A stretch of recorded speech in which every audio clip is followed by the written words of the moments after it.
Bonjour à tous la Trading Connection, j'espère que vous allez bien, que vous avez tous passé un excellent week-end. On se retrouve aujourd'hui lundi 28 avril pour faire le point sur cette semaine de fou furieux.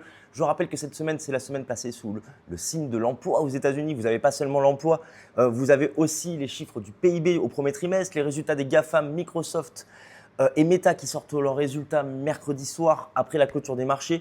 Vous avez bien entendu aussi, comme d'habitude, comme chaque semaine, les chiffres du chômage. Donc c'est vraiment une folie, les gars. J'ai même oublié les PCE pour vous dire à quel point vous en avez vraiment pour tous les goûts. Vous avez des chiffres inflation, des chiffres de l'emploi, des résultats des GAFAM, des entreprises, les résultats du PIB. Donc, il y en a vraiment pour tout le monde, les amis. J'espère que vous êtes prêts pour cette semaine ultra volatile. D'un point de vue technique, les amis, je m'attends à ce que le dollar index, dès le début de semaine, continue sa baisse, qu'on enchaîne de nouveau plus bas pour aller chercher le niveau, le support de 2015, de 2016 qui est aux alentours des 88-90. Donc, vous le savez bien, on est actuellement à 98-100. Je vise 88-90, donc ça fait une énorme baisse. Ça fait clairement une énorme baisse. Eh bien, c'est ce à quoi je m'attends pour ces prochaines semaines, ces prochains mois, une continuation baissière du dollar index qui pourrait nous entraîner 1 euro-dollar, 1 GBP USD sur de nouveaux plus hauts, sur des niveaux qui n'avaient pas été atteints depuis 2016-2018, les amis. Par rapport aux indices boursiers, pour moi, eh bien, c'est très clairement de la continuation haussière, que ce soit sur le Dow Jones, sur le Nasdaq qui nous a validé un MSS bullish la semaine dernière grâce à la publication des résultats de Google qui étaient bien au-delà des attentes. Donc, de la continuation haussière a priori sur les indices européens aussi.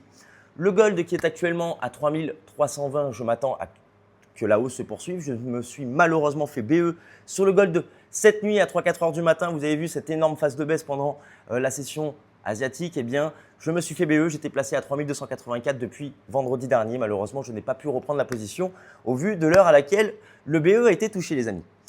Pour les crypto-monnaies, c'est de la continuation haussière. Je vous ai envoyé mon plan pour le Bitcoin, pour l'Ethereum, pour le Solana, le XRP, le Tao, le SUI la semaine dernière. Je m'attends bien entendu à de la continuation haussière. On surveille le Bitcoin dominance qui est sur des niveaux stratosphériques, 64-65% de Bitcoin dominance. Ça veut dire que 65% des parts de marché crypto-monnaies vont sur le Bitcoin.